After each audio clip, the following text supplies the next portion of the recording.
The NBA draft is one of the most exciting times of the year for basketball fans. It's the ultimate representation of hope. If your team makes the correct pick, it can set itself up for years of success. If you blow it, well, there's always next year.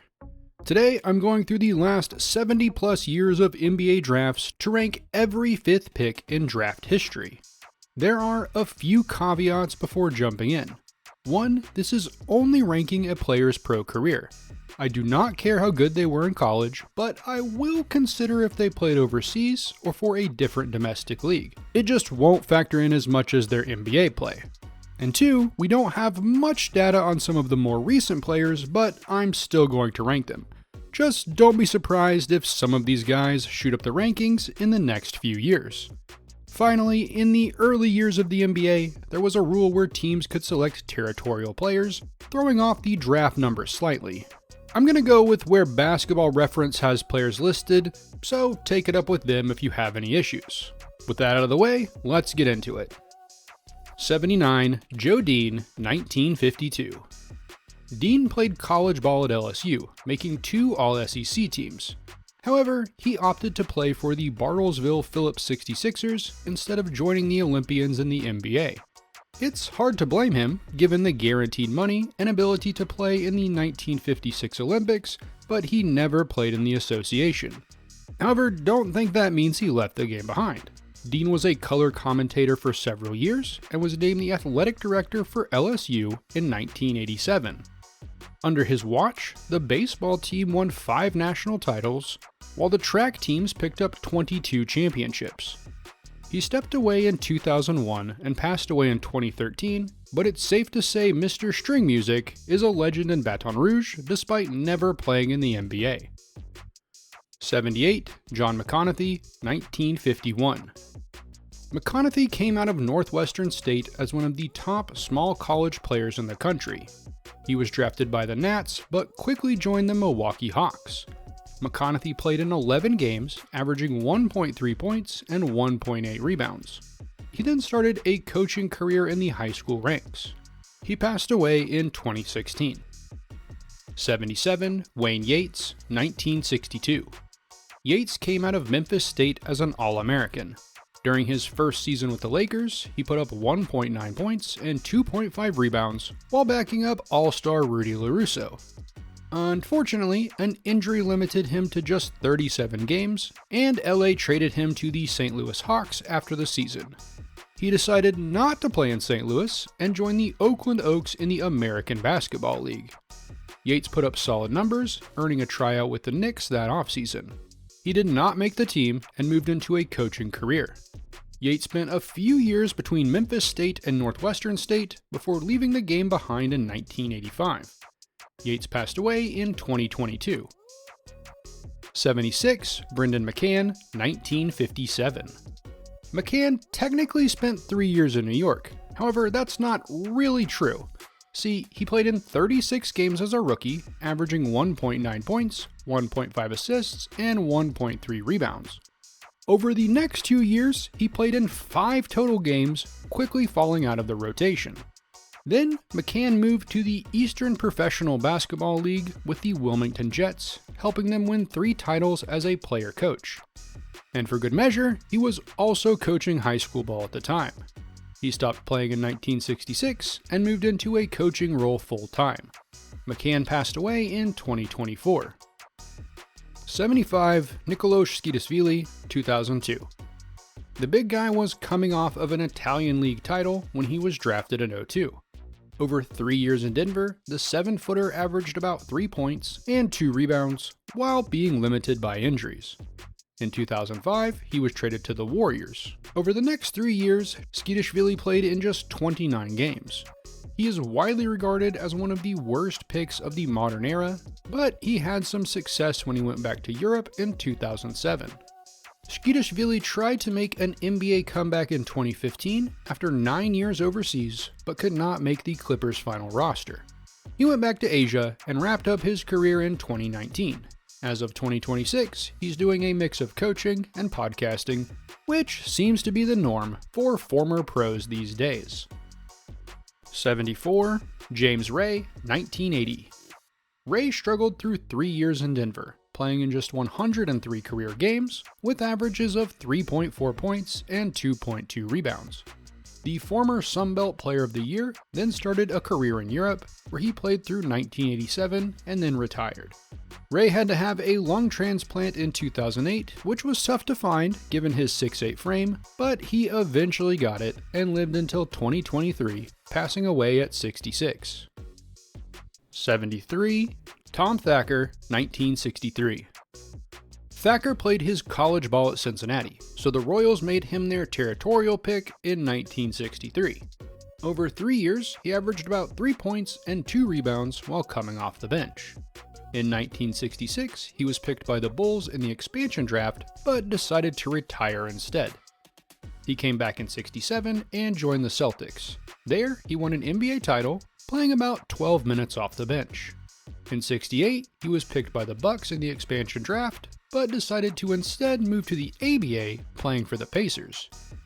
In 1970, he won an ABA title, making him the only player to win an NCAA title, NBA title, and ABA title during his career. He retired in 1971 with career averages of 3 points and 3 rebounds and moved into a career in coaching. 72. Thomas Robinson, 2012. Robinson looked dominant during his junior year at Kansas, but just could not put it together in the NBA. He had a suspension as a rookie after throwing a throat punch and could not find a way onto the court with the Rockets or Blazers. Robinson had solid minutes as a backup, but could not crack the starting lineup. His best stretch came in Philly in 2014, when Robinson averaged 9 points and 8 rebounds in 22 games. Unfortunately, he was out of the league 2 years later. He's still playing in Puerto Rico as of 2025, but his NBA days are long gone. 71. Ace Bailey, 2025. Bailey will likely fly up this list. The rookie 6'9" forward is putting up 12 points and 4 rebounds for the hapless Jazz in 2026 and seems poised to only get better over the next few years. That said, I can't rank him too much higher with, as of this writing, only 59 games under his belt. 70. Dick Holub, 1947. Holub played in just 1 season with the Knicks, but he did average 10.5 points. He then decided to stop playing and became the coach at Fairleigh Dickinson University while also teaching English. In 1981, he joined UConn as an academic advisor. Holub passed away in 2009. 69. Shelden Williams, 2006. The 6'9" Williams looked poised to have a solid pro career, winning 2 NABC Defensive Player of the Year awards while playing for Duke in college. Unfortunately, it was pretty clear during his rookie season that he wasn't ready to take the big step up to the NBA and become a star. He put up 5 points and 5 rebounds in 81 games, and that was the best season of his 5-year career. Williams was shuttled around the league several times, starting just 71 games after his rookie season. He played a bit overseas before leaving the game behind in 2015. In 2008, he married Candace Parker, and the couple has a daughter named Layla. They broke up in 2016, and Williams is spending his retirement working with youth players and, doing what else? Running a podcast. 68. Ed Mikan, 1948. You probably know Ed's brother George, who won 5 NBA titles with the Lakers in the 50s. Ed was also tall at 6'8", but never enjoyed a similar level of success. He was moved around the league several times over 6 years, posting career averages of 6.7 points and 5.5 rebounds. Mikan's best season was his first, and his production consistently tailed off until retiring in 1954. He then helped get the ABA off the ground before moving into real estate and insurance. Mikan died in 1999. 67. Joe Holup, 1956. Holup spent 3 years in the NBA, splitting his time between the Nats and Pistons. He averaged 7 points and 4 boards across his career, and then spent a few years playing in the EPBL. Holub coached a bit as well, and passed away in 1998. 66. Mario Hezonja, 2015. Outside of the NBA, Super Mario has had a solid career. He's won several Spanish and Greek League titles and picked up a EuroLeague title in 2023 with Real Madrid. However, his NBA career is pretty disappointing. Super Mario played for 5 years, putting up 7 points and 3 rebounds. His best season came in 2018, when he averaged just under 10 points a night for the Magic. As of 2026, he's still playing with Madrid, where the 6'9" power forward has carved out a solid career. 65. Jonathan Bender, 1999. Bender came straight out of high school in 1999 and looked like Kevin Durant several years before KD became one of the most lethal scorers in NBA history. The 7-foot guard had legit range and handles, but knee injuries limited him to just 262 games over 8 years. It's a shame we never got to see him at full strength because Bender looked like he had limitless potential in high school. Since retiring in 2010, Bender has been coaching at the youth level. 64. Ron Holland, 2024. Like Bailey, Holland should move up this list. The 6'8" forward isn't a star for the Pistons, but he's become a solid bench player for a team that's currently leading the East in wins. Sure, he's only putting up 9 points a night, but you could do much worse for 7th options on a title contender. 63. Togo Palazzi, 1954. Palazzi had a relatively solid NBA career, playing for 6 seasons between Boston and Syracuse and averaging 7 points and 3 rebounds. When he left Boston in 1957, he took on a much larger role, which saw his averages bump up to around 9 points a night. After leaving the NBA in 1960, he spent a few years playing for the Scranton Miners in the EPBL, making the All-League second team in 1961. He then started a coaching career, most notably coaching the Holy Cross women's team during the early 80s. Palazzi passed away in 2022. 62. Dante Exum, 2014. Exum has such a weird career. He struggled through 5 years in Utah, enduring several injuries that limited his effectiveness. In 2019, Exum was traded to the Cavs, where he continued to struggle. After a trade to the Rockets, he decided to head overseas, where he played well for a few years. He then joined the Mavericks in 2023, where he played well next to Luka Doncic and Kyrie Irving. Unfortunately, injuries kept hitting, and he was traded to the Warriors in 2026 and waived. He's only 30, so he might have another run in him, but Exum has been injured way too much to ever capitalize on his potential as an elite game manager who plays solid defense. That said, he will forever be remembered for having one of the best shots in NBA 2K. 61. Richie Regan, 1953. Regan joined the Royals for 2 seasons after missing his first 2 years serving in the Marine Corps. The guard put up just under 9 points a night, adding 2 rebounds and 3 assists. In 1957, he was named to the All-Star team. In 1958, he joined the Baltimore Bullets, but never played for the team. After hanging up his sneakers in '58, Regan started coaching at Seton Hall. He eventually became the school's athletic director and then fundraising director. Regan passed away in 2002. 60. Alex Len, 2013. Len carved out a 12-year career across several different teams as a solid backup center. He's had a few starting stints, even averaging 11 points and 5.5 rebounds with the Hawks in 2019, but consistent injuries and mediocre play kept him from ever taking that next step to quality starter. Still, he's made plenty of money in the league and is playing for Real Madrid as of 2026.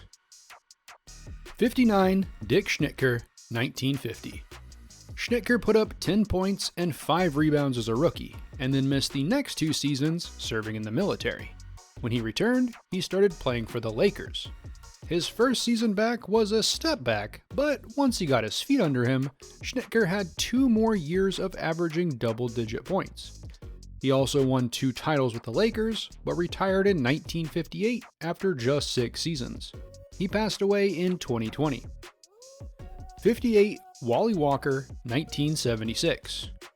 Walker is another guy who was a solid role player on title teams. He never averaged more than 10 points in a season, but helped the Blazers win a championship in '77 and the Supersonics win in '79. He was out of the league in '84 and spent a year playing in Italy before starting a second career in money management. Then he rejoined the NBA in 1994 as the president and GM of the Sonics, helping build the roster that featured Gary Payton, Shawn Kemp, and Detlef Schrempf. He was there for 12 years and, as of 2026, is the Deputy Athletic Director for the University of Virginia. 57. Freddie Boyd, 1972. Boyd's career got off to a great start. He put up 10.5 points and 4 assists to make the 1973 All-Rookie team. Unfortunately, Boyd's numbers dropped off after that, which led to a trade to the Jazz in 1976. The next year he had a slight resurgence, averaging 10 points in 47 games, but he was out of the league after 1978. He didn't have a bad career, but it has to be seen as a disappointment given the promise that he'd shown at first. Boyd then spent several years coaching at the high school level and passed away in 2023. 56. Tony Battie, 1997.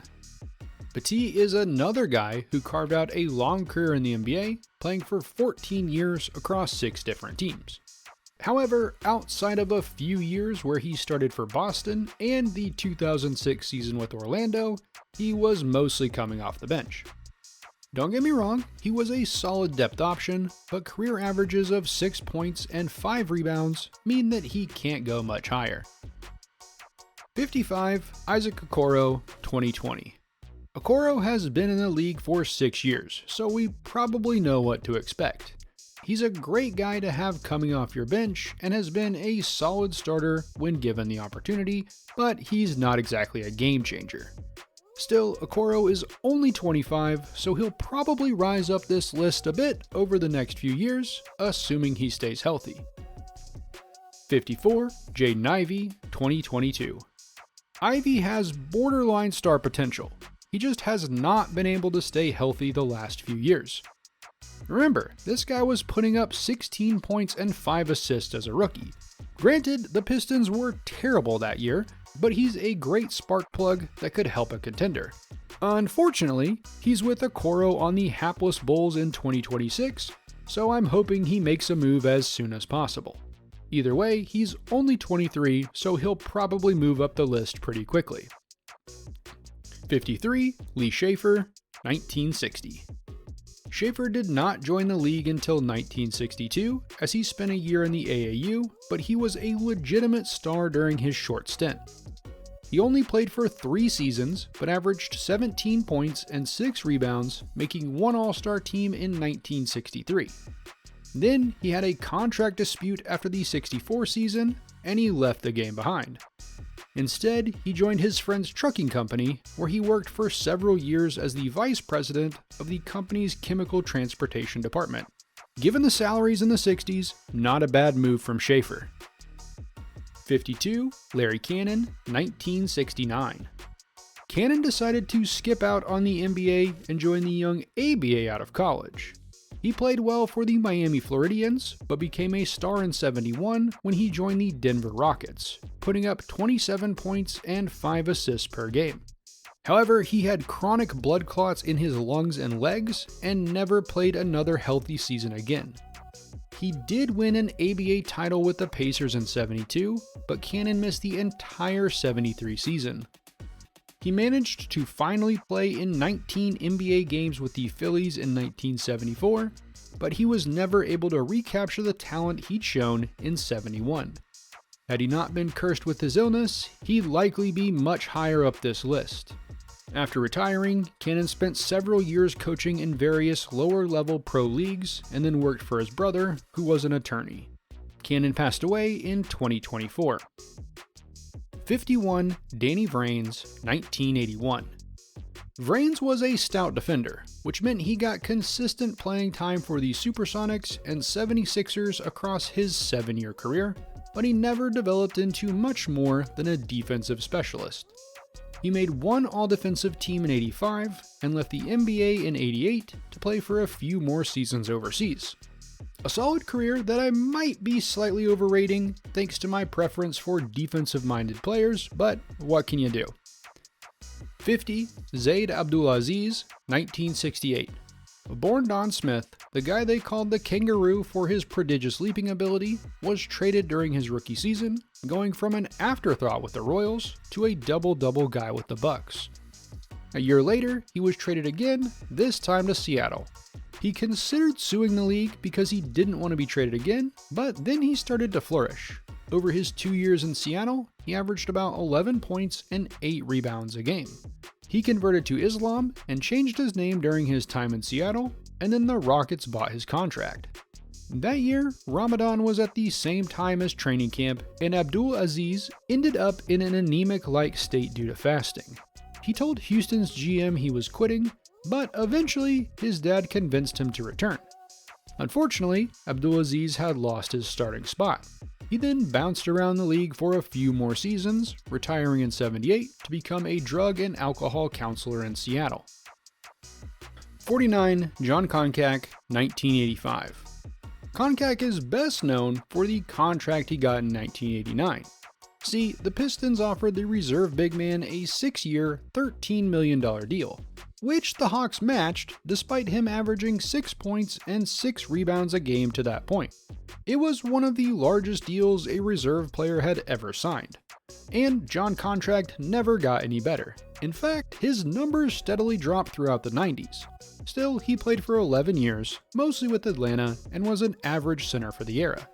He's something of a compiler, but you can't teach height, and Kak was a legit 7-footer. 48. Kris Dunn, 2016. Dunn had a rough rookie season, but after being traded to the Bulls, he saw a big jump in production. He averaged 11 points, 5 rebounds, and 2 assists during his 3 years there, establishing himself as a solid third or fourth option. Then he spent 2 injury-plagued seasons between Atlanta and Portland, playing just 18 games. After 2 solid years in Utah, he's been with the Clippers for the last 2 seasons. Again, he's not a guy you want as your top scorer, but he's a solid pro with 10 years of NBA experience. If he can stay healthy for a few more seasons, he might have a chance to crack the top 40. 47. George Trapp, 1971. Trapp only played for 6 years in the NBA, but he averaged 9 points and 4 rebounds, making him a quality backup big. And despite being a 6'8" power forward in the 70s, Trapp became known for his outside shot, a relative rarity at the time. Plus, for what it's worth, his teams made the playoffs in 5 of his 6 seasons, including 3 straight appearances with the Pistons after he joined them in '74. Detroit released him in '77, but Trapp spent a few seasons playing at the lower levels before retiring. Tragically, Trapp was stabbed in 2002 after an altercation with his roommate and died 12 days later. 46. Kenny Walker, 1986. Skywalker has an all-time nickname and had a great start to his career. Walker put up 10 points and 5 rebounds for the Knicks in '87 and '88, and then won the 1989 dunk contest. Unfortunately, knee injuries killed his momentum. Walker left the NBA to play in Spain for a few years in '91, returning to the league with the Bullets for 2 years in '93. He left the NBA in '95 and spent a year playing in Japan before retiring. Since then, he's been working as a broadcaster. 45. Dave Stallworth, 1965. Stallworth had a remarkable career despite being ranked this low. During his first 2 seasons, he was a double-digit scorer for the Knicks, averaging 13 points and 6 rebounds.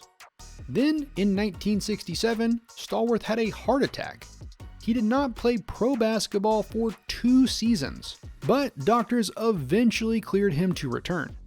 He joined the Knicks in 1970 as a backup, but played an important part in New York's title run. When Willis Reed went down with an injury in Game 5, Stallworth had to step in to cover Wilt Chamberlain. The Knicks came back from down 16 to win that game and eventually the title. Stallworth was traded to the Bullets in the Earl Monroe trade and spent a few years bouncing around the league, retiring in 1974. He'd likely be much higher on this list without the unexpected heart attack, taking away 2 years of his prime. 44. Ausar Thompson, 2023. Thompson might be slightly overshadowed by his twin brother Amin, but he's still one of the best young defenders in the NBA. His game continues to grow as the Pistons become contenders in the East, and he should fly up this list over the next few years, barring injuries. 43. Sidney Green, 1983. Green had a slow start to his career, but by 86, he was putting up 13.5 points and 8.2 rebounds alongside a young Michael Jordan. Unfortunately for him, Chicago traded him to Detroit after the season. He continued to play well, but was traded again, this time to New York in 88. Green spent the next few years bouncing around the league as a solid backup big, but he could never improve on that third season. Still, he had a solid 10-year career, and for what it's worth, his son Torian also briefly played in the NBA after being drafted in the second round by the Blazers in 2007. 42. Jalen Suggs, 2021. Let me just say that I love watching Jalen Suggs play. My man always plays for the badge, giving his team 100% effort every single night. The young point guard already has a second-team all-defense selection under his belt and has proven to be a key cog for Orlando's success at just 24 years old. There is no doubt in my mind that he will fly up this list over the next few years, assuming he can stay healthy, which, to be fair, has been a problem during his first 5 seasons. 41. Lynn Chappell, 1962. Lenny has one of the weirdest NBA careers you'll see on this list. He played for 10 years, but changed teams almost every season. Memorably, he was picked in 3 different expansion drafts. Still, he was a solid player, even making an all-star team in 1964 with the Knicks. That year, he averaged 17 points and 10 rebounds a game. You can see why so many expansion teams wanted the 6'8" big. Still, anyone who played for 9 different franchises is going to have a tough time finding consistency, which is pretty much the tale of Lenny's career. After retiring in 72, he opened a sporting goods store and passed away in 2018. 40. J.R. Reed, 1989. Reed had a great start to his career, making the All-Rookie team in 1990 and averaging about 11 points and 7 rebounds across his first 3 seasons. Then he was traded to San Antonio in 93, and his numbers steadily dropped over 4 years with the Spurs. After that, he became a journeyman big through 2001. He left the NBA after that season and spent a few years overseas before starting a coaching career at the collegiate level. 39. Ausar Thompson, 1982. Tank spent his first 7 seasons with the Kings, sticking with them as they moved to Sacramento and becoming a nightly double-double threat from 84 to 89. In the middle of the latter season, he was traded to Indiana, where he slowly started to drop off. Thompson was aging and often injured, but he still played through 1997, playing in nearly 1,000 career games. Tank was far from a star, but as a quality big off the bench, you could do much worse. After retiring, he stuck around the game as a coach for several years. 38. Kermit Washington, 1973. Special K is best known for the 1977 incident where he broke Rudy Tomjanovich's face with a single punch.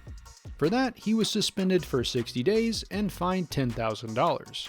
Not to mention all the hate mail he received from Rockets fans for throwing that sucker punch. Aside from that, Special K had a solid career. It took him a few years to get going in LA, but by his 3rd season, he was a consistent double-double threat, perfectly complementing Kareem Abdul-Jabbar when he came over from Milwaukee. After the Rudy T incident, he was traded to Boston to end the 78 season. He then spent a few years with the Clippers before joining the Blazers in 1980. That season, Washington made the All-Star and All-Defensive teams behind 13 points, 10 rebounds, and nearly 2 blocks a night. He grabbed a second All-Defensive nod in 81, but was limited to just 20 games in 82. Special K decided to retire after the season due to ongoing pain.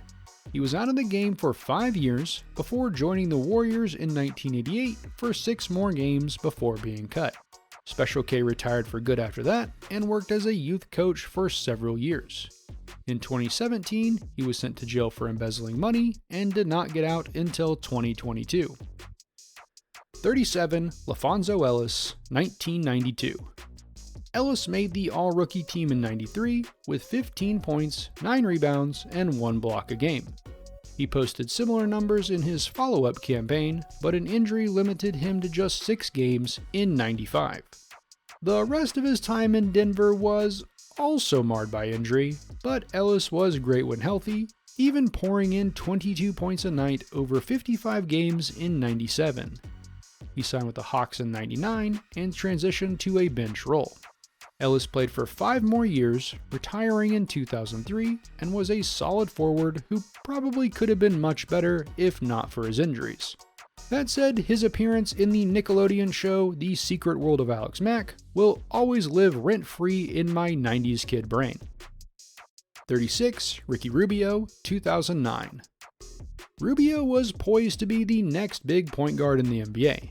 The young guard had dominated for Barcelona as a youth player, winning the FIBA Young Player of the Year 3 years in a row and picking up the Liga ACB Defensive Player of the Year award in 2009. However, he elected to stay in Europe for 2 years after being drafted. When he finally joined the Timberwolves in 2012, he was an instant contributor with 11 points, 8 assists, and 2 steals per game. The problem is that he never really progressed from there. Rubio was remarkably consistent across his career, keeping his numbers right around his rookie season despite being traded several times. Over 12 years, Rubio averaged 11 points, 7 assists, and 2 steals. He's still playing in Europe as of 2026, but it's hard not to wonder how good he would have been if he'd ever developed more of an outside shot. 35. Raymond Felton, 2005. In some ways, Felton is similar to Rubio. My man was never a star at any of his many stops, but if you needed a steady hand at the point, he was a solid option. Sure, he didn't win much of note outside of making the All-Rookie team in 06, but Felton was a consistent presence throughout his 14-year career, with 11 points, 5 assists, and 1 steal a game. In fact, the only reason I have him above Rubio is that he played in about 300 more games than the Spaniard.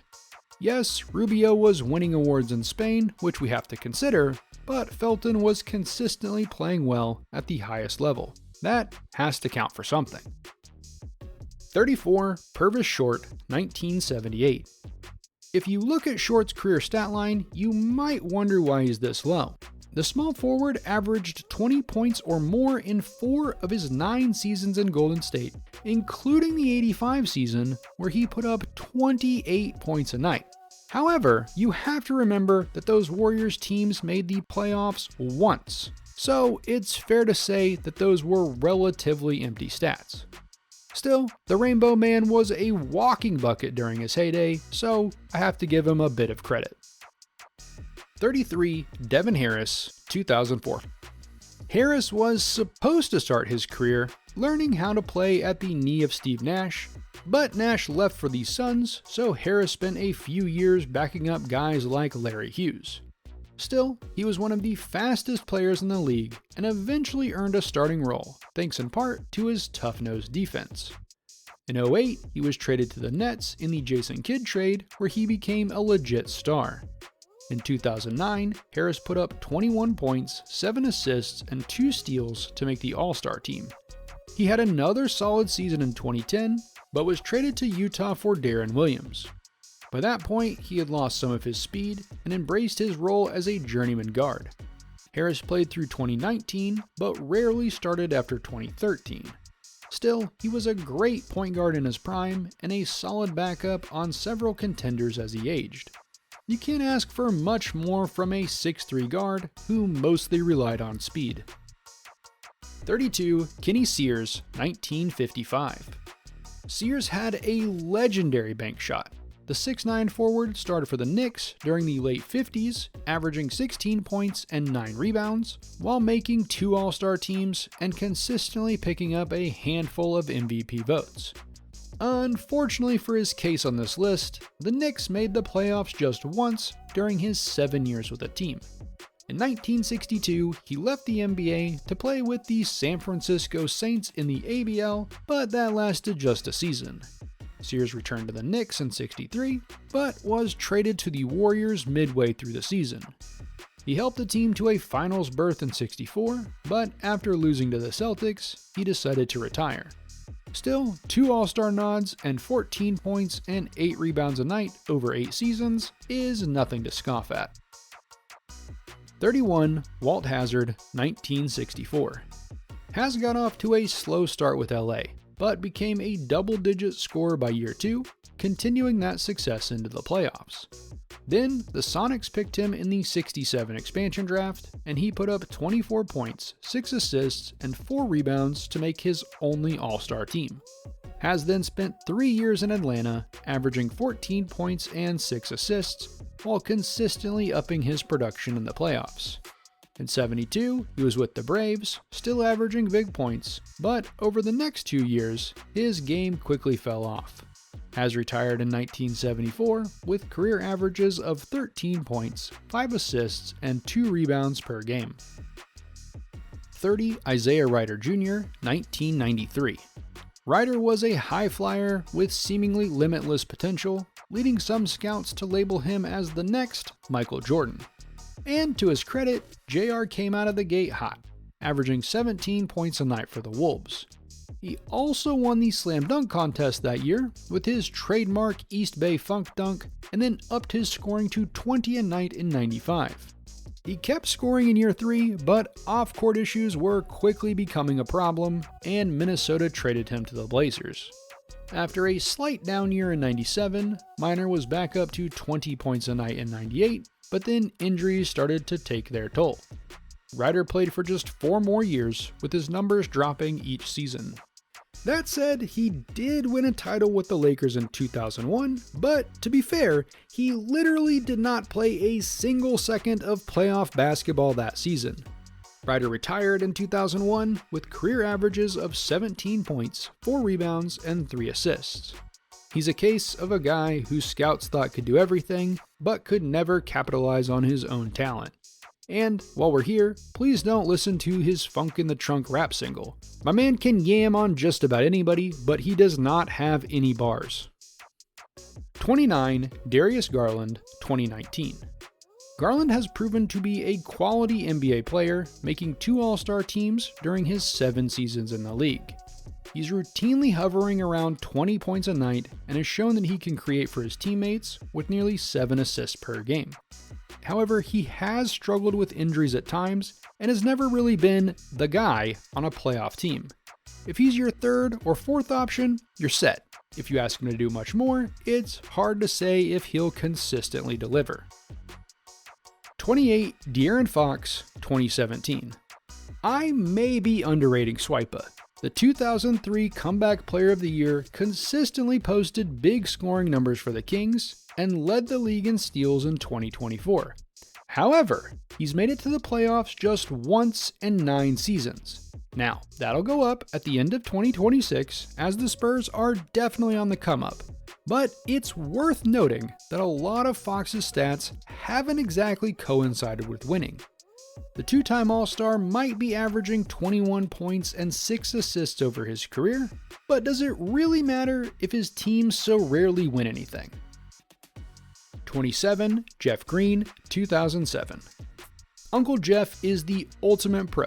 My man felt like a 32-year-old vet while playing with the Young Thunder in the late 2000s and has become one of the most trusted veterans in the league. The only thing that held him back from an all-star level run was an untimely heart condition that made him miss all of the 2012 season after joining the Celtics. His career hasn't been what he'd hoped, but there aren't many better glue guys over the last 20 years. Uncle Jeff helped the Nuggets win a title in 2023 and has been a solid veteran off the bench over his 17-year and counting career. He's 39, so he's not moving up this list, but anyone who does not love Jeff Green needs to look themselves in the mirror. 26. Jonas Valanciunas, 2011. Is this a safe space to say that I kind of hate JV's game? The Lithuanian Lightning is like Nikola Jokic without the world-class passing and love of horse racing. He can fill a stat sheet, but he has minimal personal achievements and has never been great in the playoffs. Sure, he's averaging 13 points and 9 rebounds across an impressive 14-year career, but his game doesn't translate to winning. With that in mind, I'm going to keep him just outside of the top 25. 25. Sam Lacey, 1970. Is Sam Lacey a great player?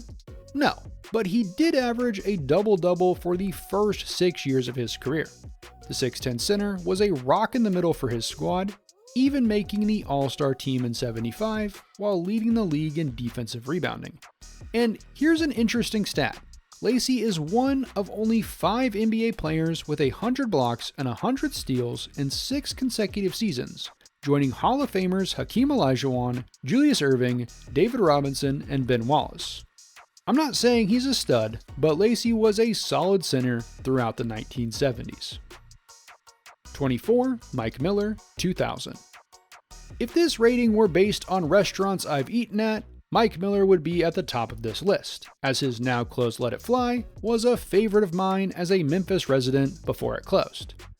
Jokes aside, Miller is the kind of guy who probably should have risen higher up this list. Remember, he won the Rookie of the Year award in 2001. Granted, the 2000 NBA draft is one of the worst ever, but still, he's a solid player. My man made a career out of being a lethal three-point shooter, even winning the 6th Man of the Year award in 2006 with the Grizzlies. Later in his career, the three-point specialist won 2 titles with LeBron James's Miami Heat, but it is worth noting he only averaged about 4 points for those teams in the playoffs. Still, Miller is the kind of role player every contender wants. He wasn't a star, but Miller averaged 40% from deep over his 17-year career. That's the kind of skill set contending teams will always kill for. 23. Jason Richardson, 2001. J-Rich is best known for his high-flying dunks. In 2002 and 2003, he became the first player since Michael Jordan to win consecutive dunk contests. However, he was actually able to navigate the loss of his otherworldly athleticism with ease, which was something of a rarity at the time. This dude was yamming on everybody during his early days, but he slowly developed into a three-point marksman by the time he joined the Suns in 2009. J-Rich was always a bucket, but it's that willingness to change his game that helps him rise up this list. Over his 13-year career, Richardson averaged 17 points and 5 rebounds a night. He did not have much playoff success, which holds him back a bit, but it's worth noting that the Richardson genes are very strong, as his sons, Jace and Jackson, are both top recruits in their respective classes. 22. Darryl Dawkins, 1975. Chocolate Thunder tops this list if we're only considering broke backboards and vibes. Look, this dude shattered 2 backboards, and his ability as a wordsmith puts guys like Eminem and Weird Al Yankovic to shame. Here's just a short sample of the dunks he named: the In-Your-Face Disgrace, the Spine Chiller Supreme, the Lookout Below, and the Chocolate Thunder Flyin', Robazine Cryin', Teeth Shakin', Glass Breakin', Rump Roastin', Bun Toastin', Wham Bam, Glass Breaker I Am Jam. What I'm saying is, my man had a way with words, and once he was let loose, became a dominant center for Philly. Granted, he was the first player to be picked directly out of high school, so it took a few years, but Doc could ball. The alien from Planet Lovetron was one of the biggest characters in the history of the sport, and his numbers weren't bad either, with 12 points, 6 rebounds, and 1.4 blocks a night across 14 years. 21. Jack Marin, 1966. Marin made the All-Rookie team in 67 with 10 points and 4 rebounds. Over the next 6 years with Baltimore, he grew into a one-time All-Star who led the league in free throw percentage. However, his most notable achievement for the Bullets might be the fact that the franchise used him to trade for Elvin Hayes in 1972. That led to a title for the city, while Marin continued to play solid basketball in Houston, Buffalo, and Chicago over the next few years. The two-time All-Star retired in 1977 after a solid career as a second or third option, who just could never quite become the guy. 20. Kendall Gill, 1990. Gill was one of the coldest players on the court in the 90s because the guard rarely showed emotion. He had a solid rookie season, but bumped his scoring up to 20.5 a night in year 2 after Rex Chapman left the team. However, the Hornets decided to move on in 94, sending him to Seattle as they focused on building around Larry Grandmama Johnson and Alonzo Mourning. He had 2 solid years with the Sonics, but never quite found his spot. Thus, Gill was sent back to the Hornets in 96 for 36 games before being sent to the Nets. There, Gill thrived on a team that struggled to win. He put up 22 points a night in 97 and continued to play big minutes through 2001, but made the playoffs just once. Gill then spent a few years bouncing around the league, retiring in 2005 with career averages of 13 points a game over 15 years. The one-time NBA Steals champ never helped his team win much, but he could sure fill up a stat sheet during his prime. 19. Dick Barnett, 1959. Barnett is the first Hall of Famer on this list. The 6'4" guard was a problem during his first 2 seasons, and then decided to sign with the Cleveland Pipers in the ABL in 1961. After 1 season, he went back to the NBA, where he was traded to the Lakers in a cash deal. As the 6th man behind Elgin Baylor and Jerry West, Barnett was putting up nearly 20 points a night for LA. In 66, he joined the Knicks, where he spent the last 9 years of his career. He made the All-Star team in 68 and helped the team win titles in 1970 and 1973. It's a star-studded career, but I can't rank him any higher because he was generally the 3rd or 4th option for his team. 18. Guy Rodgers, 1958. Rodgers was a prototype point guard in the early days of the NBA. He averaged 12 points and 8 assists a night, leading the league in the latter stat 2 times during his 12-year career. Rodgers made 4 All-Star teams and consistently helped lead the Warriors to the playoffs. Like Barnett, he's in the Hall of Fame, though he owes a lot of his success to playing alongside Wilt Chamberlain. In fact, during Wilt's 100-point game, Rodgers assisted him 20 times. He left the Warriors in 67 and jumped around the league for a few years before retiring in 1970. 17. Juwan Howard, 1994. Howard looked like he was on his way to a Hall of Fame career. During his second season, the big man put up 22 points and 8 rebounds to make the All-Star and second-team All-NBA rosters. Unfortunately, Washington had some salary cap issues after his second season, which led to some weirdness with Howard's contract that we don't really need to get into.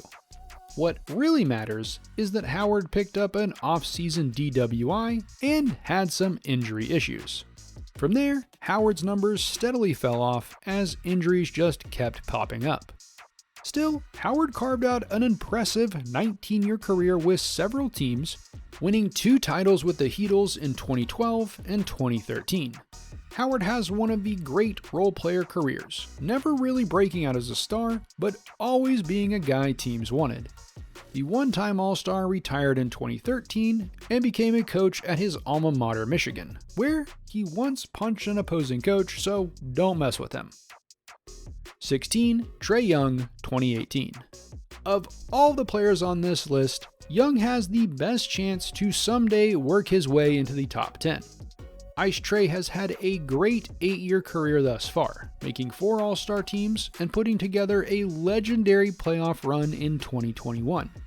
The problem is that he hasn't been able to replicate that success in the years since. Don't get me wrong, Young is a killer on the court who has become one of the best passers in the NBA over the last few years. Unfortunately, the team around him in Atlanta has never been able to put it all together at once. In 2026, he was traded to the Wizards.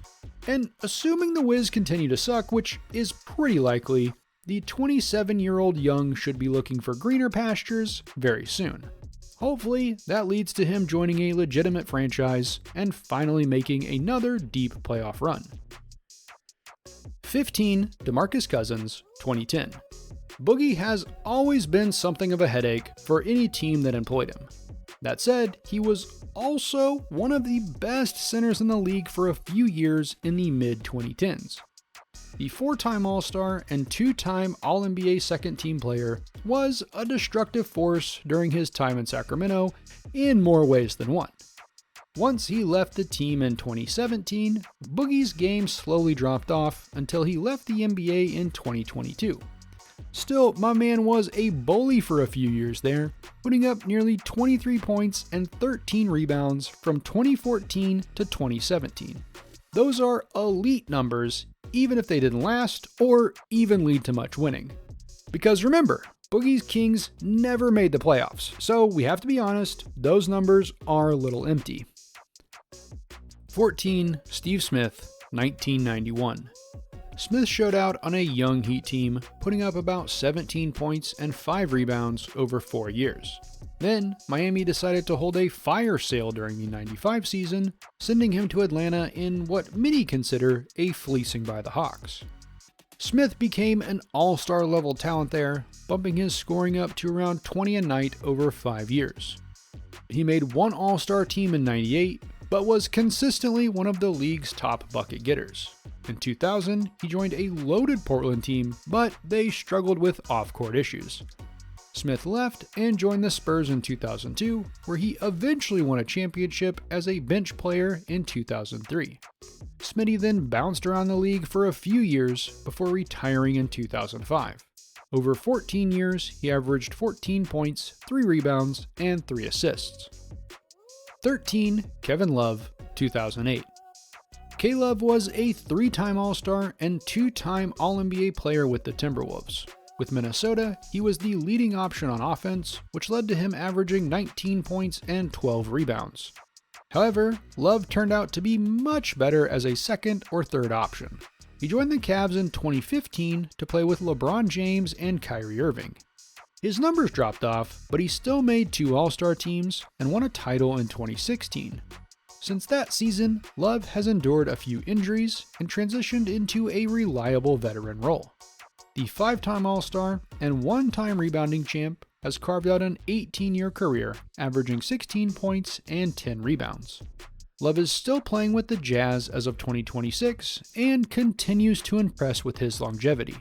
Granted, he could probably have more individual accolades had he not joined LeBron and Kyrie during his prime, but I think the title is more than worth it. 12. Ed Macauley, 1949.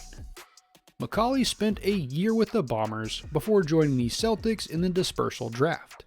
The 6'8" center spent most of his 10-year career in Boston, making 7 All-Star teams and 4 All-NBA rosters. The big guy maintained a career average of 17.5 points and 7.5 rebounds, but did not win a championship until he joined the St. Louis Hawks in 1957. He helped the team win a championship in '58, capping his illustrious career and retiring after 1959. He then went on to have a short coaching career and was inducted into the Hall of Fame in 1960. 11. Walter Davis, 1977. Davis won Rookie of the Year in '78 with 24 points, 6 rebounds, and 3 assists a night. During his first 4 years, Greyhound made 4 straight All-Star teams. Starts do not get much hotter than that. He cooled off a bit in the 80s, but Davis was a walking bucket for Phoenix during his 11 years with the franchise, averaging 20.5 points a night. The 6-time All-Star and 2-time All-NBA second-team player left the Suns in '89, but just kept scoring. In fact, he only averaged fewer than 10 points a night during his final season in '92, when he poured in 9.9 points a night for the Nuggets. Sweet D was inducted into the Hall of Fame in 2024. He doesn't have any titles, but the man with the velvet touch did win an Olympic gold in 1976. 10. Mitch Richmond, 1988. Here is where things get tough. Richmond started his career with a Rookie of the Year award behind 22 points, 6 rebounds, and 4 assists a night. Over the next few years, he formed the Run TMC trio with Tim Hardaway and Chris Mullin, giving the Warriors one of the most exciting lineups in the league. However, Golden State decided it needed some size, so Richmond was traded to the Kings in 1991 for young Billy Owens. There, he blossomed into an all-star talent, making the roster for 6 years in a row from 93 to 98. He also picked up 5 All-NBA nods and a smattering of MVP votes as Richmond continued to pour in massive point totals on a team that, to be fair, rarely won. In '99, he was traded to the Wizards in the Chris Webber trade. His numbers dropped off over the next few years, and Richmond joined the Lakers in 2002, winning a title in his final season. Richmond was inducted into the Hall of Fame in 2014. 9. Vince Carter, 1998. I told you this was going to get rough. Every single person in the top 12 is in the Hall of Fame, and several of them won MVP awards. Still, I'm going to put Vinsanity in the 9 spot. The 99 Rookie of the Year and 8-time All-Star spent most of his first decade in the NBA just on the cusp of becoming a super-duper star. Don't get me wrong, Carter was a dominant force for Toronto, and his performance in the 2000 dunk contest is still the best we've ever seen. However, all those high-flying dunks and long-range threes didn't translate to much winning, and keep in mind that was in the relatively weak Eastern Conference. Part of that is that the Raptors struggled to build a good team around him, which is why the winning part of his career turned around when he joined Jason Kidd, Richard Jefferson, and the New Jersey Nets in 2005. Still, during his 22-year career, Carter never once played in the finals. That's not all on him, but it shows that he wasn't the transcendent player Toronto fans hoped they were getting in '99. Regardless, my man played until he was 43 years old, averaging 17 points over 1,541 games. Just an incredible career. Plus, we cannot forget about the dunk of death against France in the 2000 Olympics. Good Lord. VC was inducted into the Hall of Fame in 2024. 8. Ray Allen, 1996. Despite their games being very different, Allen and Carter have somewhat similar careers. Like Carter, Allen spent the early part of his career putting up big numbers for mostly mediocre teams in Milwaukee and Seattle. Yes, the Bucks had that one deep run in 2001 when Glenn Big Dog Robinson was at the peak of his powers, but otherwise it was a lot of eye-popping stats on bad teams. Then, in 2008, the 10-time All-Star was traded to the Boston Celtics, joining Paul Pierce and Kevin Garnett. At that point, Allen was the most dangerous three-point shooter in the NBA, which paired perfectly with the Truth and KG. Though we should not forget about Rajon Rondo, whose defense and playmaking helped make the engine work. Regardless, the Celtics won the title that year, kicking off an era of stars joining forces to create super teams. Allen spent 3 more years in Boston, passing Reggie Miller's three-point record in 2001 to become the all-time leader, at least for a few years. In 2013, Boston decided that it wanted to focus on Rondo as the centerpiece of the team, and Allen signed with the Heat. Playing with LeBron James, Dwyane Wade, and Chris Bosh, Allen won another title.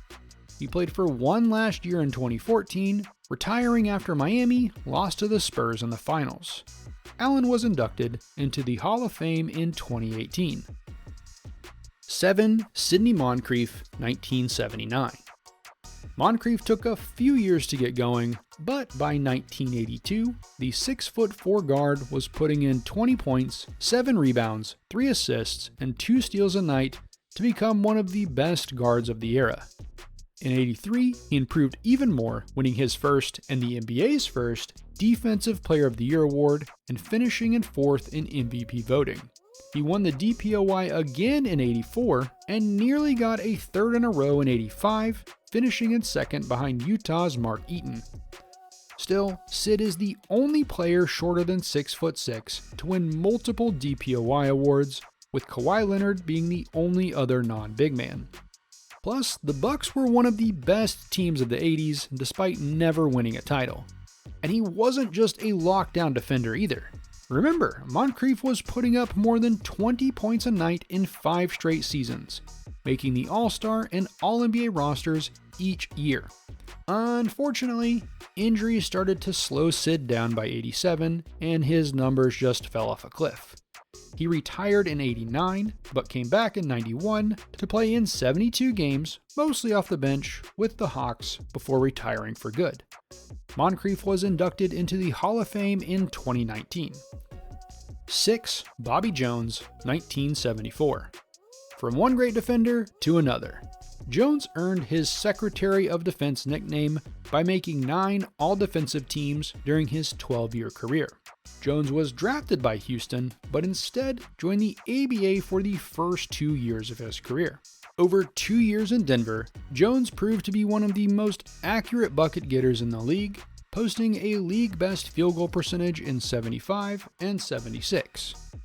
He finished in the top 4 for MVP voting in each of his 2 years in the ABA, and probably would have won 2 DPOYs in a row if they had the award back then, but as mentioned, it was not given out until 1983. Still, Jones was averaging 2 blocks and 2 steals a night during his first few seasons in the league. In 77, he stuck with Denver as the franchise merged with the NBA and continued to be a top defender while picking up his 2nd and 3rd All-Star noms.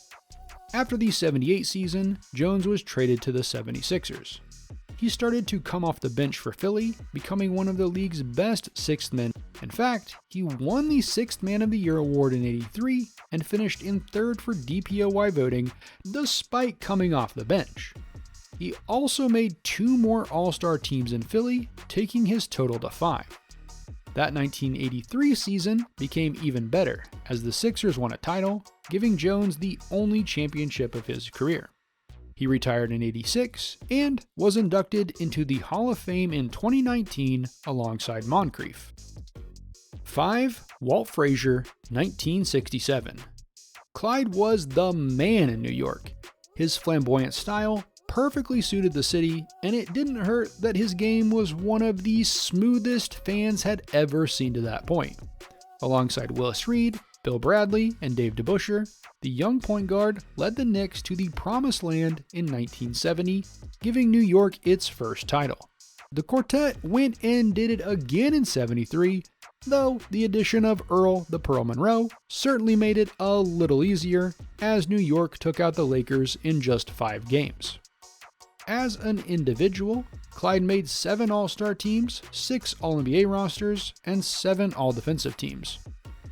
With career averages of 19 points, 6 rebounds, 6 assists, and 2 steals per game, it's clear that Frazier could do just about anything on the court. And, for what it's worth, he was also one of the first players in NBA history to get his own shoe deal, signing with Puma in 1973. At the end of his career, Frazier was traded to the Cavs for 2 seasons, but didn't play much due to injuries. He was inducted into the Hall of Fame in 1987. 4. Scottie Pippen, 1987. It hurts to put Pip this low, but again, the 5th pick is stacked with talent. Pippen was traded to the Bulls on draft night, joining a young core of Michael Jordan and Horace Grant, and he was the perfect player to go alongside MJ. Pippen is the ultimate glue guy, able to do nearly anything on the basketball court, but humble enough to readily accept his role as Jordan's Robin. The duo took their licks in the late 80s and then went on a generational run. Starting in 91, Chicago went on its first three-peat, with Pippen becoming an all-star and all-defensive player alongside Jordan's MVP-level play. When MJ took his break to play baseball, Pippen just became an MVP candidate on his own, averaging 22 points, 9 rebounds, 6 assists, and 3 steals per game to finish in 3rd for MVP voting in 94. Then, Jordan came back, and Chicago went and ripped off 3 more titles, with Pippen continuing to provide stat sheet stuffing numbers. Because Jordan is the best player of all time, we sometimes forget that Pippen is a top 30 player in NBA history, but it's true. He is a 7-time All-Star, 10-time All-Defensive Teamer, and made 7 All-NBA rosters. When Jordan retired in '98, Pippen left the Bulls to join the Rockets in a sign-and-trade deal. Unfortunately, the on-court chemistry did not work out with Charles Barkley and Hakeem Olajuwon, so he was traded to Portland in 2000. He spent 4 solid but injury-plagued years with the Blazers, who were a talented team, but could not overcome the Kobe and Shaq Lakers. Pippen went back to Chicago in 2004 to finish up his career. Yes, he did try to make a comeback in 2007 and played in Scandinavia in 2008, but I'd prefer to not remember those games. Regardless, Pippen was inducted into the Hall of Fame in 2010. 3. Dwyane Wade, 2003. D-Wade's rookie class included LeBron James and Carmelo Anthony, so it's not a big surprise that he did not win Rookie of the Year, despite averaging 16 points, 4 rebounds, 4.5 assists, and 1.4 steals a game. During his second season, Wade boosted his scoring to 24, and it only went higher for the next few years. In 2006, he helped Shaquille O'Neal win a title, picking up Finals MVP at just 24 years old. In 2009, he led the league in scoring at 30 points a night. He's only 6'4", but he played well above his height thanks to his incredible leaping ability. And there's a reason they call him the Flash. D-Wade was one of the fastest players of his era, making him a menace as a slasher who could finish in traffic with the best of them. Wade also has a knack for showing up in the biggest moments on both sides of the ball, hitting several game winners and making so many key blocks over the years. In 2010, the 13-time All-Star was joined by LeBron James and Chris Bosh in South Beach. They promised multiple championships and delivered, winning back-to-back titles in 2012 and 2013. Not quite the 7 that LeBron promised in the first press conference, but still. LeBron left in 2014, but D-Wade continued to produce at an all-star level for 2 seasons before opting out and joining his hometown Bulls. By that point, Wade was slowing down a bit thanks to injuries. He spent part of 2018 with Cleveland before heading back to Miami to wrap up his illustrious career in 2019. He was inducted to the Hall of Fame in 2023. 2. Charles Barkley, 1984. The Chuckster joined a loaded Philly team in '85, with Moses Malone, Mo Cheeks, Bobby Jones, and some guy named Julius Erving. However, he made his mark with 14 points and 9 rebounds a night. The next year, he bumped those numbers up to 20 and 13, and the round mound of rebound never looked back. Over his 8 years in Philly, Barkley was a perennial MVP candidate, averaging 23 points, 12 rebounds, 4 assists, and 2 steals per game. He made 7 All-Star teams and 4 All-NBA first-team rosters, with 3 second-team squads for good measure. The outspoken, aggressive forward became a household name and superstar, earning plenty of sponsorship deals in the process. However, the Sixers could never win a title with him in the mix, despite making a few deep playoff runs. In '92, he was traded to the Suns, and Barkley responded with his best season ever, winning the '93 MVP behind 26 points, 12 rebounds, 5 assists, nearly 2 steals, and 1 block a game. Phoenix also made a run to the finals, but lost to MJ and Pippen's Bulls in 6 games. He struggled through some injuries during his last 3 years in Phoenix, but still made 4 more All-Star teams and All-NBA rosters. In '97, he joined the Rockets in a trade to play with Hakeem Olajuwon and Clyde Drexler. Unfortunately, the 3 aging stars never really played together that much due to injuries, and Barkley retired after the 2000 season. The 11-time All-Star and All-NBA player has career averages of 22 points, 12 rebounds, and 4 assists, but no title. Still, he's one of the top 25 players of all time and was inducted into the Hall of Fame in 2006. And number 1, Kevin Garnett, 1995. KG was making waves from the jump, becoming the first player to enter the NBA draft straight out of high school since 1975. Interestingly, the first guy to do it was Darryl Dawkins, who has already been talked about on this list. KG took a bit of time to get accustomed to the pro game, but still had a solid rookie season. He became an All-Star in year 2, and then made the switch to power forward in '98, becoming one of the league's best defenders in the process. From there, the big tickets game just took off. During his first 12 years with Minnesota, KG averaged 20 points, 11 boards, 4 assists, 1.4 steals, and 1.6 blocks per game. He made 10 All-Star teams, 3 All-NBA first teams, 5 other All-NBA rosters, 8 All-Defensive teams, and won the 2004 MVP. During that season, the Wolves made a deep run in the playoffs, losing to the Lakers in the Western Conference Finals. To many, it appeared that KG was just on the cusp of taking over the league, but Minnesota's ownership made a series of bad decisions, and the Wolves did not make it back to the playoffs for the rest of Garnett's time with the franchise. He got fed up, and the superstar requested a trade. He was sent to the Celtics, joining Paul Pierce and Ray Allen. KG got his groove back, winning the Defensive Player of the Year award and leading Boston to the 2008 title. At 31, he was starting to slow down slightly, but he gave Boston 5 more years of solid play, making 5 All-Star teams and 4 more All-Defensive rosters. In 2013, KG, Pierce, and Jason Terry were traded to the Nets. He was 37 and putting up less than 10 points a night for the first time in his career. KG went back to Minnesota for one last season and change before retiring in 2016. Over his 21-year career, Garnett averaged 18 points, 10 rebounds, 4 assists, and more than a block and steal per game. The 15-time All-Star and 9-time All-NBA player was also a 1-time MVP, 1-time DPOY, and 4-time rebounding champ. The big ticket might also be the best trash talker in league history this side of Larry Bird. He was inducted into the Hall of Fame in 2020 and is, in my opinion, easily a top 20 player of all time. And that wraps up this ranking of all of the 5th picks in NBA history. I'll be back at some point with all of the 4th picks, but for now, why don't you watch this video of me ranking all of the 6th picks.